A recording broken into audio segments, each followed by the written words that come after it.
വയനാട് പുൽപ്പള്ളിയിൽ വന്യജീവി ആക്രമണം. ചിയമ്പം ആനപ്പന്തി ഉന്നതിയിൽ കൂട്ടിൽ കെട്ടിയ ആടിനെ വന്യജീവി ആക്രമിച്ചു. മാലതി ബൊമ്മൻ എന്നയാളുടെ ആടിനെയാണ് ആക്രമിച്ചത്. ജോഷ്ല ചേരുന്നുണ്ട് ഇപ്പോൾ വാർത്തയുടെ വിശദാംശങ്ങളുമായി. ജോഷ്ല, എന്തായാലും വന്യജീവി ആക്രമണം എന്നുള്ളൊരു വാർത്തയാണ് വയനാട്ടിൽ നിന്നും വരുന്നത്. എന്തൊക്കെയാണ് വിവരങ്ങൾ? അവിടെ അധികൃതർ എത്തി പരിശോധനയൊക്കെ നടത്തി എന്ന് മനസ്സിലാക്കാൻ പറ്റുന്നുണ്ട്.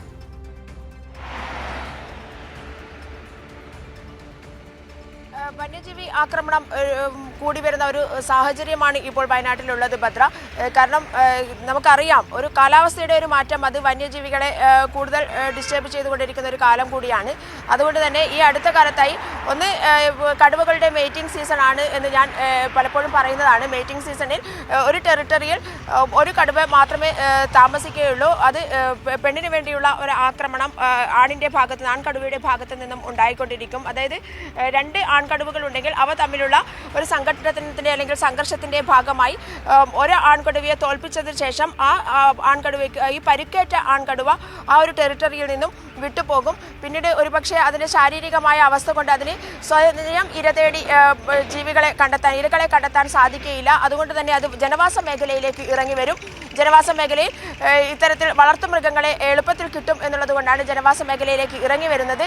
എന്നാൽ ഇതൊക്കെ തടയാനുള്ള എല്ലാ ശ്രമങ്ങളും വയനാട് വനംവകുപ്പ് ഉദ്യോഗസ്ഥരുടെ ഭാഗത്തു നിന്നും ഉണ്ടായിട്ടുണ്ട്.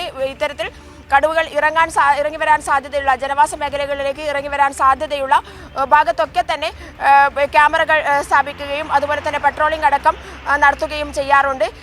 ഇപ്പോൾ വയനാട് പുൽപ്പള്ളിക്കടുത്ത് ചിയമ്പത്താണ് ഇത്തരത്തിൽ ചിയമ്പം ആനപ്പന്തി ഉന്നതിയിലാണ് ഇത്തരത്തിൽ കൂട്ടിൽ കെട്ടിയ ആടിനെ വന്യജീവി ആക്രമിച്ചിട്ടുള്ളത്, വന്യജീവി കൊന്നിട്ടുള്ളത്.